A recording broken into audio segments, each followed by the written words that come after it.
O Diálogo Shangri-La é um fórum importante para reunir líderes de defesa de toda a região Indo-Pacífico e do mundo. E quero agradecer ao ISS por nos receber esta manhã. Como foi mencionado, tenho muito orgulho de estar de volta ao Indo-Pacífico pela segunda vez como secretário de defesa. E vou continuar voltando e voltando e voltando novamente. Vocês vão ter que me aguentar. Mas não sou só eu. Os Estados Unidos têm orgulho de estar de volta ao Indo-Pacífico e estamos aqui para ficar. Os Estados Unidos são uma nação do Indo-Pacífico. Somos assim desde os primeiros dias da nossa república. Continuaremos sendo uma nação do Indo-Pacífico, com interesses no Indo-Pacífico por gerações futuras.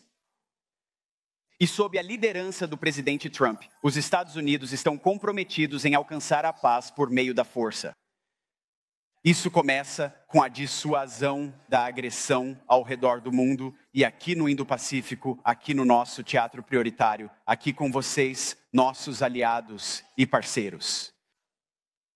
Os Estados Unidos estão prontos para trabalhar com qualquer país que esteja disposto a se comprometer e preservar a paz global e regional que todos nós prezamos. A presença de vocês aqui hoje envia uma mensagem forte sobre nosso propósito comum, nosso compromisso compartilhado com a paz, nossa dedicação conjunta a um Indo-Pacífico livre e aberto. Então, nesta manhã, gostaria de compartilhar a visão do Departamento de Defesa do ZEUA para o Indo-Pacífico. Veja, meu trabalho é criar e manter espaço de decisão para o presidente Trump, não pretender tomar decisões em seu nome. E ao fazer isso, estou acompanhado hoje por dois grandes líderes militares das Forças Armadas dos Estados Unidos. O nosso chefe do Estado-Maior Conjunto, Dan Raising Kane, que está aqui comigo, um grande parceiro que entende como ter uma visão global, integrando de forma global os interesses e o poder americano, tanto regional quanto internacionalmente. E claro, estamos acompanhados pelo nosso comandante do Indo-Pacífico, o almirante Sam Paparo, o general de combate dos Estados Unidos no Pacífico. Almirante, obrigado por estar aqui. É nosso trabalho, dos três aqui e de todo o Departamento de Defesa, manter nossas forças armadas fortes e criar opções. O presidente Trump foi eleito para aplicar o America First no cenário mundial. Sabe, tendo a oportunidade de observá-lo de perto no Salão Oval e ao redor do mundo, o mundo é incrivelmente afortunado por ter um presidente americano que combina ser um buscador da paz e um líder forte. O presidente Trump tem a habilidade única de tornar possível aquilo que parece impossível, deslocando a janela de Overton. Ele é o negociador supremo.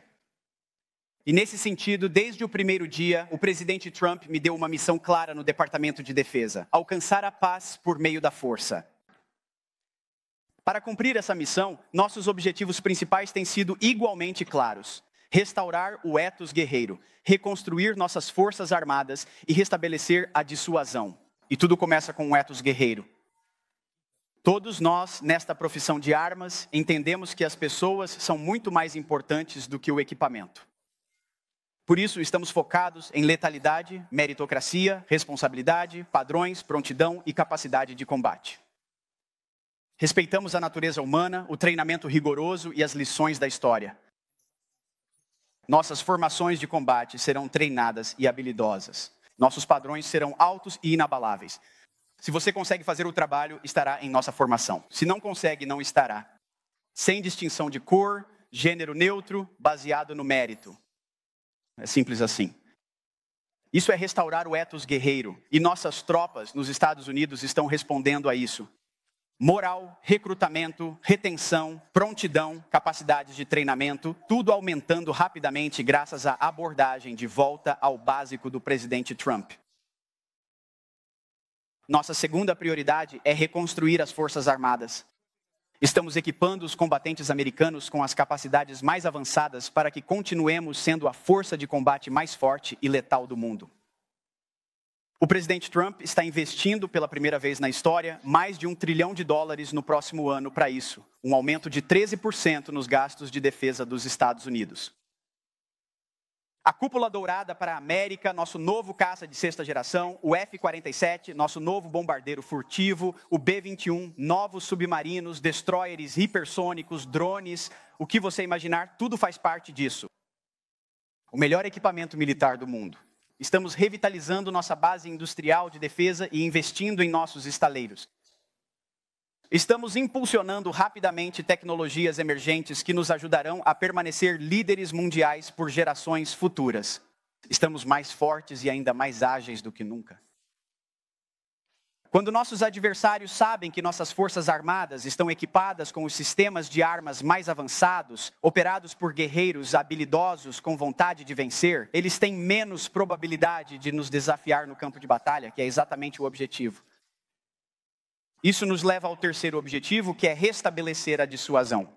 Após 4 anos de manutenção adiada sob o governo Biden, o mundo viu, infelizmente, uma América fraca e sem firmeza. Uma invasão de 21 milhões de imigrantes ilegais em nossa fronteira sul, a agressão russa na Ucrânia após o que havia acontecido sob a administração democrata anterior em 2014 na Crimeia, terrorismo islâmico em 7 de outubro em Israel, uma retirada humilhante e mortal no Afeganistão, um Irã enriquecido e encorajado. Um balão espião chinês sobrevoando nosso país e um secretário de defesa que ficou desaparecido por 1 semana. Isso acaba agora? Não mais. Estamos restabelecendo a dissuasão ao redor do mundo. Mas uma dissuasão crível começa em casa, como nosso histórico domo dourado para a América. E começa em nossas fronteiras. Segurança de fronteira para nós e para todos vocês é segurança nacional. Por isso enviamos tropas para nossa fronteira sul e em breve teremos 100% de controle operacional lá. Passamos 2 décadas patrulhando outras fronteiras. É hora de priorizar a defesa das nossas próprias. Também estamos aumentando a segurança no hemisfério ocidental e retomando o canal do Panamá da influência maligna da China. Afinal, é um terreno estratégico. A China não construiu aquele canal, nós construímos. E não permitiremos que a China o transforme em arma ou o controle. A dissuasão começa no nosso próprio quintal. Mas além das nossas fronteiras e além da nossa vizinhança, estamos nos reorientando para dissuadir a agressão da China comunista. Vamos falar um pouco mais sobre isso em 1 minuto.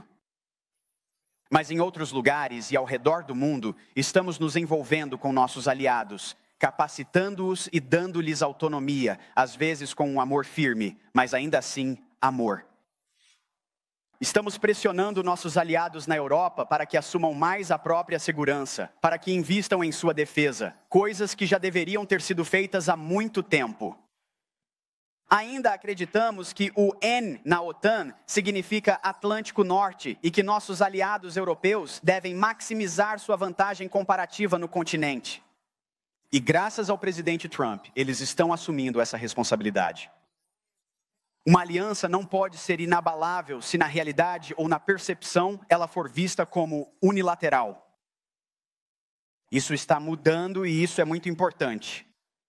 E à medida que nossos aliados compartilham o fardo, podemos aumentar nosso foco no Indo-Pacífico, nosso teatro prioritário.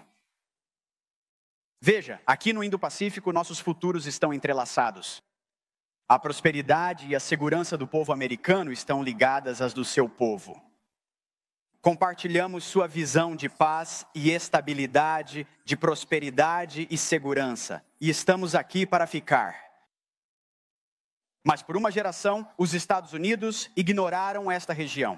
Ficamos distraídos com guerras sem fim, mudanças de regime e construção de nações. Eu tive um lugar na primeira fila como soldado no Iraque e no Afeganistão. Esses desvios custosos não tinham objetivos claramente definidos e não estavam ligados a interesses vitais e centrais dos Estados Unidos. O presidente Trump está mudando isso. Nós não vamos cometer os mesmos erros, não esta geração e não agora. Já encerramos essa abordagem. Estamos focados em entregar resultados para o povo americano, em proteger sua segurança, em resguardar seus interesses econômicos e em usar o bom senso para preservar a paz no Indo-Pacífico. Sabe, estando aqui em Singapura, acredito que essa abordagem se alinha bastante com o estilo pragmático do lendário primeiro-ministro de Singapura, Lee Kuan Yew. Ao longo de 3 décadas, ele transformou este país em um dos centros mais importantes do mundo em finanças e inovação. Assim como o falecido primeiro-ministro, a abordagem do presidente Trump é fundamentada no bom senso e nos interesses nacionais construída sobre a disposição de trabalhar com outros enquanto respeita o interesse mútuo e guiada por uma compreensão da força militar, mas moldada por uma preferência pelo engajamento baseado no comércio e na soberania, não na guerra. Esses dois homens históricos compartilham a disposição de desafiar velhas formas de agir que já não fazem mais sentido. Recusamo-nos a aceitar qualquer paradigma que torne o conflito inevitável. Como disse o presidente Trump em Riad, em um discurso histórico na Arábia Saudita, a América não tem nem busca inimigos permanentes. Sob a liderança do presidente Trump, estamos aplicando essa abordagem de bom senso à defesa aqui no Indo-Pacífico e em todo o mundo, e acreditamos que os resultados falam por si só. O presidente Trump está liderando os aliados europeus para que assumam um papel mais ativo em sua própria defesa, como mencionei. Ele está afirmando novos acordos comerciais mais justos, que protegem os americanos ao mesmo tempo em que proporcionam uma base duradoura e segura para o comércio, sem falar em cadeias de suprimentos resilientes, antifrágeis e confiáveis para atender às nossas e às suas necessidades de defesa. Ele também está reequilibrando os acordos de segurança e defesa com aliados-chave na região. Isso nos permite a todos usufruir da paz e estabilidade que acompanham uma presença americana duradoura e forte aqui no Indo-Pacífico. Esses benefícios só se multiplicam quando nossos aliados e parceiros também são fortes. Como o presidente Trump também disse em Riad, os Estados Unidos não estão interessados na abordagem moralista e doutrinária da política externa do passado. Não estamos aqui para pressionar outros países a adotar ou abraçar políticas ou ideologias. Não estamos aqui para pregar a vocês sobre mudanças climáticas ou questões culturais. Não estamos aqui para impor nossa vontade a vocês. Somos todos nações soberanas. Devemos ser capazes de escolher o futuro que queremos construir. Respeitamos vocês, suas tradições e suas forças armadas. E queremos trabalhar com vocês onde nossos interesses em comum se alinham para a paz e a prosperidade. Sobre essa base sólida de interesse mútuo e bom senso, construiremos e fortaleceremos nossas parcerias de defesa para preservar a paz e aumentar a prosperidade. Mas uma ameaça se aproxima. Como todos sabemos, força e segurança sustentam a paz e possibilitam a prosperidade. E nossa abordagem de bom senso para alcançar a segurança, alcançar a paz por meio da força, exige enxergar as coisas com total clareza. Isso exige enfrentar a verdade óbvia sobre as ameaças que enfrentamos no Indo-Pacífico e exige enfrentar essas ameaças com um senso de urgência muito real. Então, antes de chegarmos a essas verdades difíceis e para garantir aos nossos amigos da imprensa que nossas palavras não sejam deturpadas, como tantas vezes acontece, deixe-me começar dizendo: não buscamos conflito com a China comunista. Não vamos instigar nem buscar subjugar ou humilhar. O presidente Trump e o povo americano têm um imenso respeito pelo povo chinês e por sua civilização. Mas não seremos expulsos desta região crucial e não permitiremos que nossos aliados e parceiros sejam subordinados ou intimidados. A China busca se tornar uma potência hegemônica na Ásia, sem dúvida. Ela espera dominar e controlar muitas partes desta região vibrante e vital.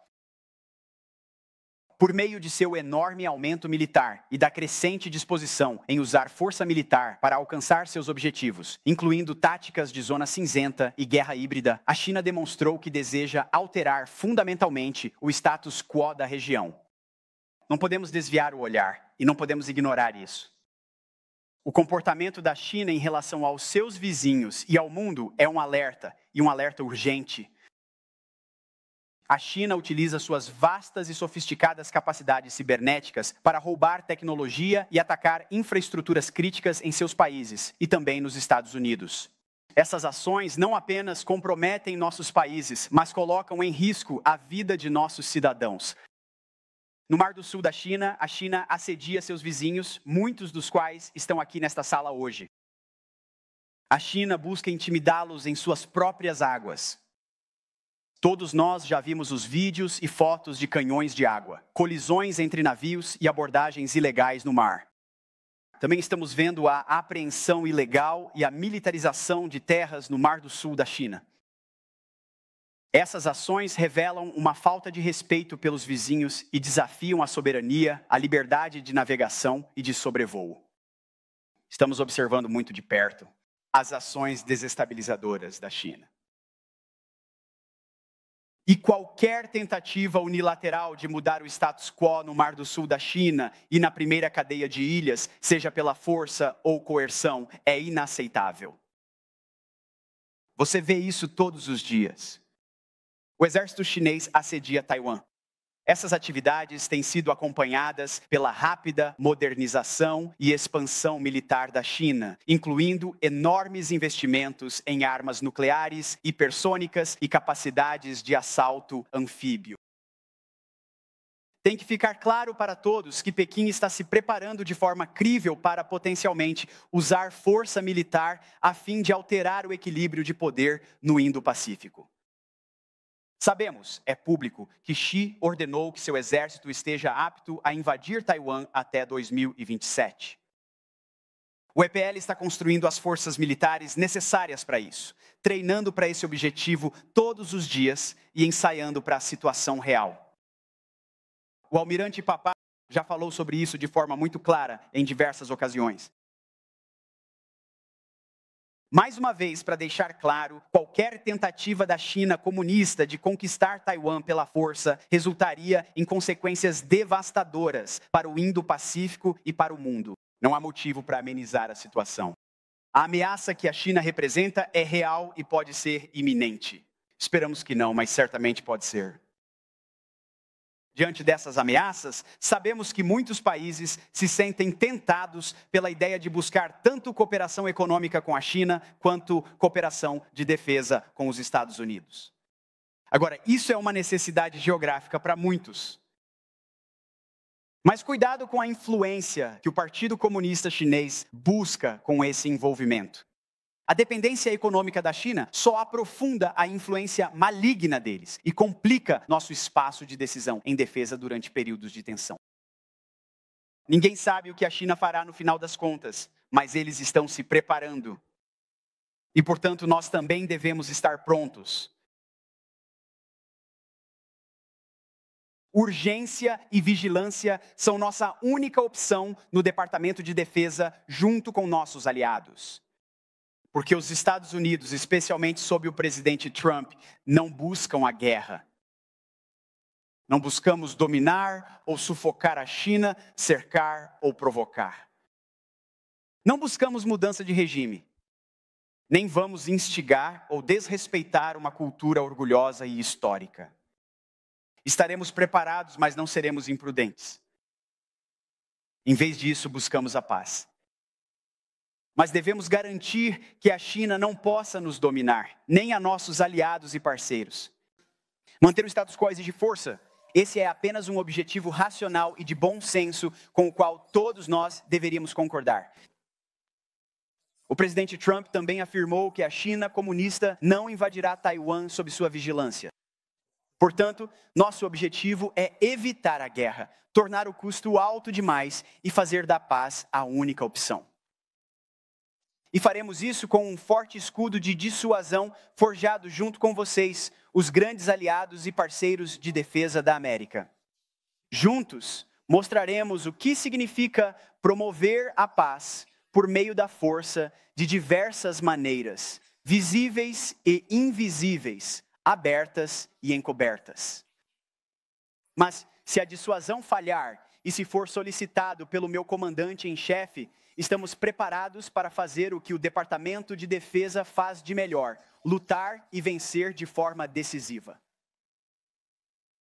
E como já disse muitas vezes antes, e é importante que esta sala ouça hoje, assim como o mundo todo, América em primeiro lugar, certamente não significa América sozinha. Especialmente ao lado de tantos de nossos aliados exemplares como Polônia, Israel e os estados do Golfo, os estados bálticos. Isso não significa ignorar o mundo. Como todos vocês viram, o presidente Trump está comprometido com uma paz duradoura e permanente na Ucrânia. E com um compromisso inabalável de garantir que o Irã nunca tenha armas nucleares, ele busca um acordo negociado forte e verificável. A outra opção é uma guerra regional, ou pior. À medida que voltamos nosso foco para esta região e à medida que a Europa assume e passa a ter maior responsabilidade por sua própria segurança, o presidente Trump e eu contaremos com vocês, com esta sala, nossos aliados e parceiros para serem multiplicadores de força pela paz ao lado dos Estados Unidos. Pedimos e de fato insistimos que nossos aliados e parceiros façam sua parte na defesa. Às vezes isso significa ter conversas desconfortáveis e difíceis. Os parceiros devem ser honestos e realistas uns com os outros, como muitos de vocês foram comigo nos últimos dias, e eu com vocês. Essa é a essência de uma política de defesa pragmática e baseada no bom senso. Mas vocês também verão que nós somos e continuaremos sendo leais aos nossos aliados e parceiros. A relação militar entre muitos de nossos países remonta a décadas e, em alguns casos, a séculos. Na verdade, a única maneira de garantir alianças e parcerias duradouras é assegurar que cada lado faça a sua parte e perceba os benefícios. Nós estaremos ao seu lado e trabalharemos junto com você para deter a agressão chinesa. A cada dia, juntos, criamos cada vez mais dilemas e complicações caso a China queira agir, caso decidam reverter o status quo. Mais dilemas, mais complicações, mais perguntas, mais preocupações, mais variáveis, mais motivos para dizer que não vale a pena. Ninguém deve duvidar do compromisso dos Estados Unidos com nossos aliados e parceiros do Indo-Pacífico. Continuaremos a abraçar nossos amigos e a encontrar novas formas de trabalharmos juntos, não apenas com nossos aliados por tratado aqui, mas também com nossos principais parceiros de defesa na ASEAN e em todo o Indo-Pacífico. Por exemplo, basta olhar para o nosso relacionamento de defesa cada vez mais forte com a Índia, onde alcançamos novos marcos a cada dia, desde empreendimentos conjuntos de nossas indústrias de defesa, até o aumento da coordenação operacional e da interoperabilidade entre nossas duas forças armadas. Exorto todos os nossos aliados e parceiros a aproveitarem este momento conosco. Nossos gastos com defesa devem refletir os perigos e ameaças que enfrentamos hoje, porque a dissuasão não é barata. É só perguntar ao contribuinte americano. O tempo é essencial, precisamos agir e avançar com urgência. E é um pouco difícil de acreditar, depois de algumas viagens à Europa, que estou dizendo isso. Mas graças ao presidente Trump, os aliados asiáticos deveriam olhar para os países da Europa como um novo exemplo a ser seguido. Os membros da OTAN estão se comprometendo a gastar 5% do seu PIB em defesa, até mesmo a Alemanha. Embora não faça sentido que países da Europa façam isso enquanto aliados-chave na Ásia gastam menos em defesa diante de uma ameaça ainda mais formidável, sem falar na Coreia do Norte. No fim das contas, uma rede forte, resoluta e capaz de aliados e parceiros é nossa principal vantagem estratégica. A China inveja o que temos juntos e vê o que podemos trazer coletivamente para a defesa. Mas cabe a todos nós garantir que correspondamos a esse potencial investindo. Os aliados dos EIUA no Indo-Pacífico podem e devem aprimorar rapidamente suas próprias defesas. O presidente Trump disse isso ele mesmo no mês passado em Riad e nunca hesitará em usar o poder americano de forma rápida e decisiva, se necessário. Isso é restabelecer a dissuasão.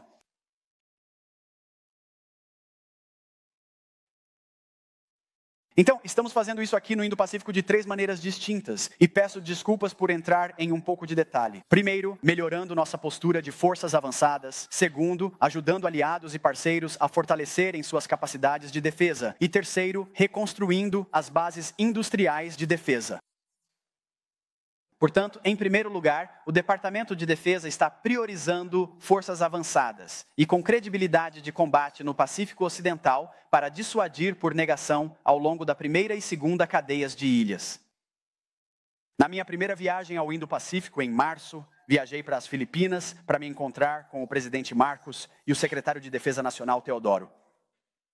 Enquanto estava lá, anunciamos nosso compromisso de enviar capacidades militares americanas mais avançadas para as Filipinas. Anunciamos o primeiro desdobramento internacional do NMESIS, um sistema móvel de mísseis antinávio do Corpo de Fuzileiros Navais dos Sri Lanka, Iowa, para as Filipinas. O terceiro Regimento Litoral de Fuzileiros Navais, uma das formações mais capazes e letais das Forças Armadas do ZEROA, operou o NMESIS junto com nossos aliados filipinos. Juntos, implantamos o sistema nas Ilhas Batanes, no Estreito de Luzon, entre as Filipinas e Taiwan. Isso aumentou nossa interoperabilidade e melhorou nossa prontidão em plataformas de ponta, onde e quando precisamos delas. Também anunciamos que as Forças de Operações Especiais do ZCO, o COO e os Fuzileiros Navais das Filipinas estão treinando juntos em cenários complexos de desembarque nas Ilhas Batanes. Isso demonstra que nossas forças podem conduzir operações de alto nível nos ambientes mais desafiadores. Também tive a oportunidade de visitar Tóquio e me reunir com o primeiro-ministro Ishiba e o ministro da Defesa Nakatani.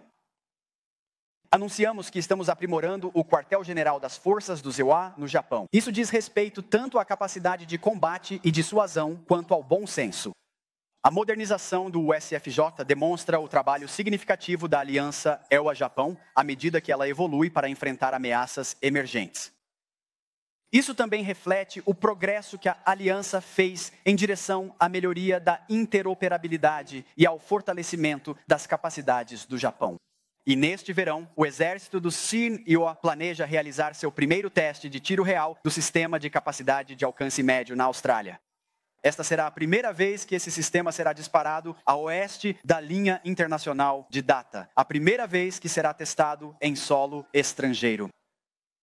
Implantações como esta representam um compromisso com a região, e muitas outras já estão planejadas. No fronte doméstico, a Golden Dome para a América protegerá o território do CEPSIL contra um ataque catastrófico de mísseis por adversários. Vamos fortalecer as defesas antimísseis do território do ZEUA, enquanto buscamos maneiras de aprimorar as defesas regionais de mísseis aqui mesmo no Indo-Pacífico. Também estamos utilizando defesa aérea e antimísseis integrada regional. Estamos implantando várias tecnologias-chave de defesa antimísseis e parcerias de compartilhamento de dados com o Japão e a Austrália, aproveitando as melhores tecnologias americanas para fortalecer as arquiteturas regionais de defesa aérea e antimísseis. Em segundo lugar, estamos apoiando aliados e parceiros enquanto eles fortalecem suas próprias capacidades e competências de defesa. Queremos capacitá-los como parceiros, não como dependentes, para que possam trabalhar de forma mais eficiente com os Estados Unidos. Estamos trabalhando para entregar rapidamente os tipos de sistemas inovadores e autônomos prontos para uso, pelos quais a indústria de defesa americana é reconhecida. É por isso que o departamento fez parceria com a indústria do Zetusenawa para lançar o Consórcio de Segurança Marítima. Esse consórcio irá construir e manter a consciência do domínio marítimo para gerar efeitos operacionais reais, empregando aeronaves e embarcações não tripuladas. Essas capacidades entregues rapidamente e a um custo menor colocam uma vantagem de ponta nas mãos dos combatentes e de nossos parceiros de defesa no Sudeste Asiático. Uma parte crítica de trabalhar com nossos parceiros é aumentar a interoperabilidade, aprendendo a navegar, voar e lutar como um só. O exercício Balikatan deste ano nas Filipinas foi o maior de todos os tempos. No Mar do Sul da China, continuamos realizando atividades marítimas regulares ao lado da Austrália, Japão e Filipinas. Também estamos expandindo nossa parceria de segurança com a Índia por meio de exercícios militares robustos, como o Tiger Triumph. E também estamos ampliando a cooperação dentro do Quad e de outros marcos multilaterais. Dentro do Quad, também estamos liderando uma iniciativa chamada Rede de Logística do Indo-Pacífico, permitindo que os parceiros do Quad aproveitem capacidades logísticas compartilhadas na região do Indo-Pacífico. Você sabe, dizem que os novatos falam de estratégia, os profissionais falam de logística. E somos gratos pela oportunidade de treinar com todos os nossos aliados na região em outros exercícios, como o Talisman Sabre com a Austrália e o Cobra Gold na Tailândia. Esses exercícios aumentam nossa letalidade enquanto melhoram nossa prontidão para responder a qualquer momento. E isso certamente foi colocado em prática em março passado com o exército tailandês, em resposta ao terremoto ocorrido lá. Voar, navegar e operar juntos em tempos de paz garante que estejamos preparados para o inesperado. E em terceiro lugar, estamos revitalizando nossas bases industriais de defesa e realocando recursos para as capacidades mais letais e eficazes. Estamos fazendo isso porque o sucesso dos combatentes exige. Uma coisa é um adversário ver forças multinacionais operando juntas em exercícios. É algo completamente diferente. Para que esse mesmo país veja uma base industrial de defesa integrada apoiando essas forças e pronta para mantê-las na luta. É por isso que temos o prazer de apoiar a parceria para a resiliência industrial do Indo-Pacífico, também conhecida como PIPIR, um fórum multilateral iniciado pelos Ears Inter, que reúne 14 aliados e parceiros trabalhando com a indústria, provedores de capital e importantes partes interessadas não governamentais para fortalecer a resiliência industrial, expandir nossa capacidade e acelerar as entregas. Então, hoje tenho orgulho de anunciar os primeiros projetos do PIPIR. O primeiro projeto prevê estabelecer capacidade e infraestrutura de reparo para sistemas de radar P8 na Austrália. Isso também permitirá que aliados e parceiros do Indo-Pacífico que operam a aeronave, incluindo Nova Zelândia e República da Coreia, realizem reparos nas aeronaves dentro da região, em vez de depender de fontes únicas de reparo nos Estados Unidos continentais. O segundo é um projeto que irá desenvolver padrões para pequenos sistemas aéreos não tripulados em todo o Indo-Pacífico, identificando fontes seguras de produção para seus componentes críticos e aumentando a resiliência da cadeia global de suprimentos para esses sistemas essenciais. Da mesma forma, estamos trabalhando por meio do nosso quadro regional de sustentação para realizar ações como expandir contratos existentes para reparo de embarcações do exército do Sennar-Kixi. O objetivo desta iniciativa é atrair mais fornecedores e ampliar a capacidade de reparo existente de forma mais ampla em todo o Indo-Pacífico. Também vamos utilizar as capacidades de reparo naval de classe mundial dos nossos aliados para aprimorar a eficácia operacional da Marinha do Seliwa e economizar dinheiro dos contribuintes. Essas medidas fortalecerão a resiliência regional ao aumentar o acesso às capacidades de reparo na região e reduzir a dependência de cadeias de suprimentos distantes. Estamos aprofundando nossa cooperação com a Guided Weapons and Explosive Ordnance Enterprise da Austrália, com um impulso histórico e propósito definido. Esse trabalho garante nossa vantagem tecnológica e torna nossas cadeias de suprimentos de munições mais resilientes.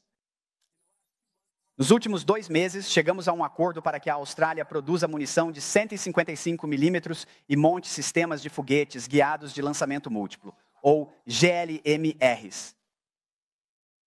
Essas medidas aumentam nossa prontidão e facilitam melhorias em nossa base industrial de defesa coletiva. E estamos trabalhando com a Índia para coproduzir equipamentos necessários para dissuadir agressões, o que inclui a negociação de um acordo para aproximar ainda mais nossas bases industriais. No mês passado, realizamos nosso primeiro intercâmbio de especialistas entre indústria e governo dos TECOA e da Índia. E para produzir e implementar sistemas autônomos de última geração, como parte da Aliança da Indústria de Sistemas Autônomos SEWA-Índia. Portanto, de modo geral, os Estados Unidos, nossos aliados e parceiros, fizeram grandes avanços nessas e em muitas outras áreas para alcançar a paz por meio da força. Mas precisamos agir rapidamente e não temos tempo a perder. Assim, ao concluir, é com liderança sábia, visão estratégica e senso de urgência que Lee Kuan Yew transformou Singapura em uma das maiores histórias de sucesso do mundo. Muitos chamam isso de milagre de Singapura. É isso que políticas de bom senso podem alcançar. E é exatamente sobre isso que se baseia a visão do presidente Trump. O presidente Trump é um líder da paz, um homem de paz, uma força pela paz. E juntos, alcançaremos essa paz por meio da força, restabelecendo a dissuasão, compartilhando nossos encargos, multiplicando nossas forças, reforçando nossas grandes alianças, respeitando nossas culturas, não iniciando guerras, mas prevenindo-as e construindo um futuro melhor para nossas nações, para nosso benefício mútuo. Durante minha última visita ao Indo-Pacífico, vi o óleo escorrendo dos destroços do USS Arizona, em Pearl Harbor. Vi as fileiras de cruzes marcando os túmulos de mais de 17 mil soldados americanos no cemitério americano de Manila, nas Filipinas. E tive a oportunidade de caminhar pelas praias de areia preta de Iwo Jima. Nesses lugares sagrados, não há como não se sentir imediatamente conectado ao passado, aos guerreiros que vieram antes de nós. Eles deram tudo de si por mim, por homens e mulheres que nunca conheceram, pela liberdade e pela paz. Portanto, ao comemorarmos 80 anos desde o fim da Segunda Guerra Mundial, devemos isso aos guerreiros de hoje, aos nossos cidadãos, assim como vocês. Assim como colocamos nossos cidadãos em primeiro lugar e vocês colocam os seus em primeiro lugar, devemos isso a eles, aos nossos filhos e netos, de preservar essa paz. O lema do meu primeiro pelotão, o primeiro que comandei, era: aqueles que almejam a paz devem se preparar para a guerra. E é exatamente isso que estamos fazendo. Estamos nos preparando para a guerra a fim de evitar a guerra, para alcançar a paz por meio da força. E olhamos para esta sala e olhamos para vocês, para nossos aliados e parceiros, para que se juntem a nós nesse trabalho importante. O nosso momento é agora. As ameaças que enfrentamos não vão esperar, e nós também não podemos esperar. Obrigado e que Deus nos acompanhe.